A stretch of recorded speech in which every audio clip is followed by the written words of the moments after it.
World War II was one of the biggest, most terrifying wars in history. Starting in 1939, two sides formed, the Allies and the Axis.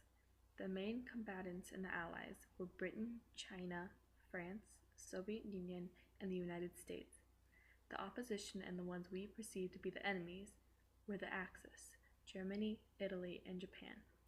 In 1945, the end of World War II, the Allies were victorious. Just 2 years later, in 1947, the Cold War started. The Soviet Union had decided to expand their sphere of governance across Eastern Europe. The US decided that they didn't want the USSR to have any more power than they already did, and that they would wage war on them. This war lasted a very long time, with many proxy wars and no real fighting. Many threats to use nuclear weapons were thrown at each side, but none were used. 2 months after World War II ended, on November 16, 1945, Thomas John Foy was born in a Swedish hospital in Chicago, Illinois. I decided to select him because he is my grandfather and I have heard many stories from him. He also has very strong opinions on many things, so I thought he would be an entertaining interview. Most of the stories he told were true to the real history. He didn't know much about post-World War II, though. And I wasn't too aware of post-World War II. I knew my uncle was a Marine, and he came home from World War II. He was in the Pacific Theater for 5 years. Wow. And was in he had a position where he couldn't even communicate with his family. They never knew if he was alive. For 5 years? For 5 years, they never heard from him. And other than that, my next door neighbor was in the Army in World War II.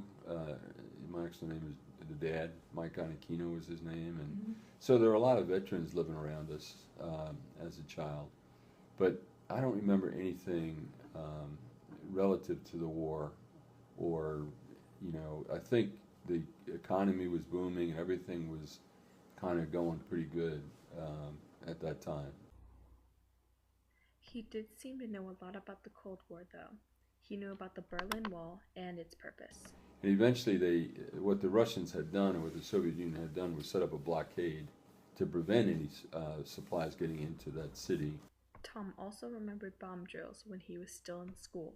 Where we'd get under our desks because there was a fear of nuclear weapons being used. I then asked him if he remembered much about the war when he was a little kid. It was kind of tense time. There was one time when Khrushchev was the premier of the Soviet Union, and he stood up in the United Nations, took off his shoe and banged it on the table at the United Nations, and he yelled at the United States, "We will bury you."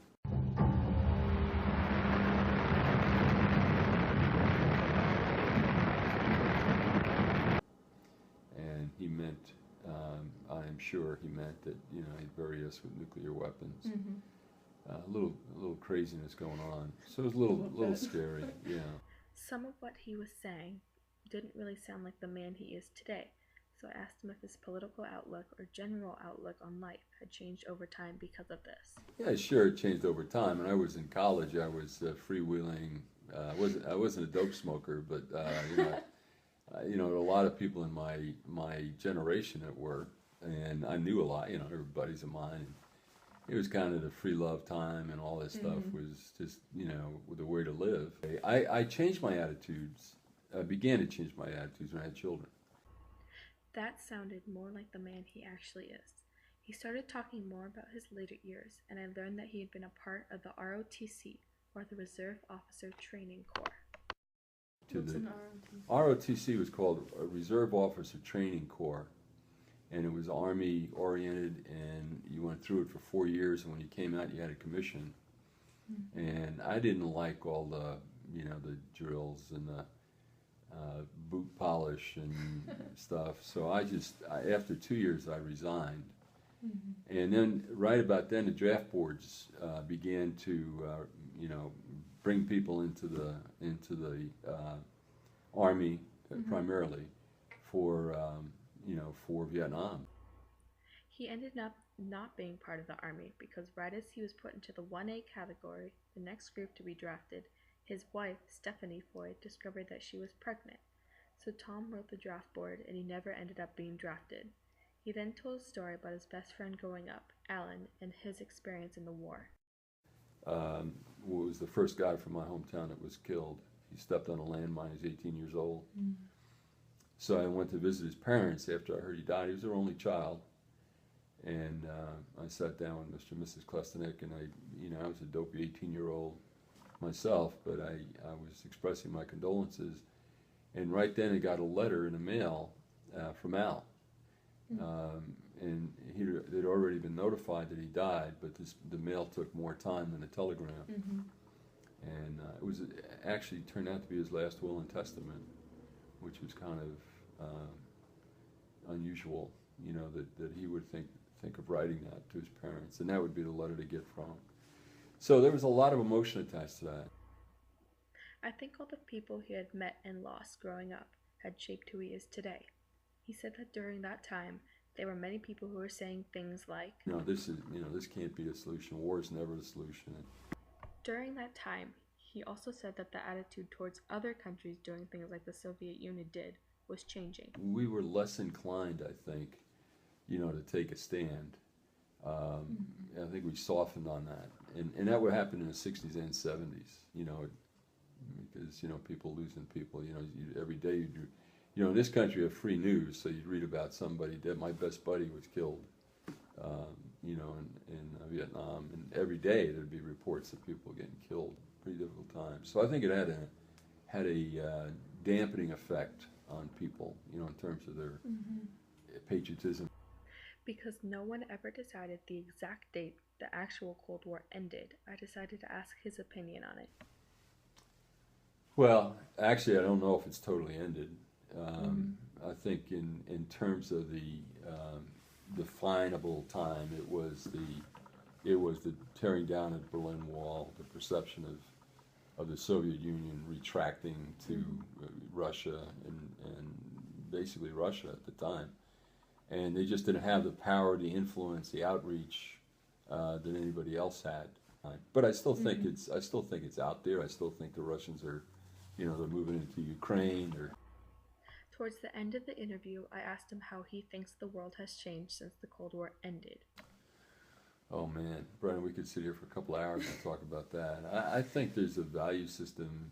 So my world is this world around here, and what troubles me is I think there's a shift in value, which is basically there's nothing wrong other than what you think is right or wrong. There's no absolute, and that's the extreme. And I think it's heading that way.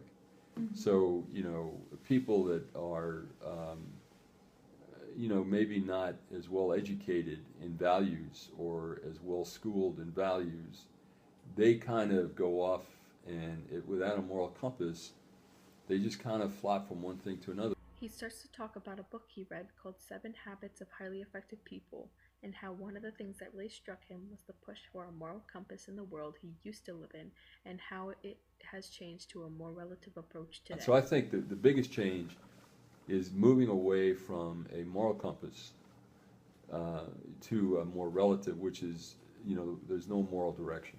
It just spins depending on what the individual thinks is best. And that's ultimately the definition of chaos, because theoretically, everybody has a different view not only of, what's right and what's wrong, but what's right or wrong, you can accommodate anything. He then goes on to say what his hope is for the future.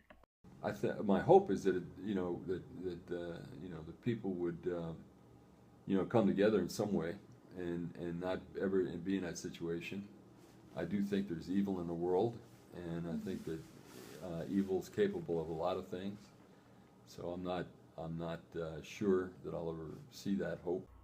Even though the hope he talks about seems lost, he still has an optimistic outlook on life. I have learned many things from my grandfather over the course of this project, and I realize how his life experiences have shaped who he is today, an amazing, loving, and caring person.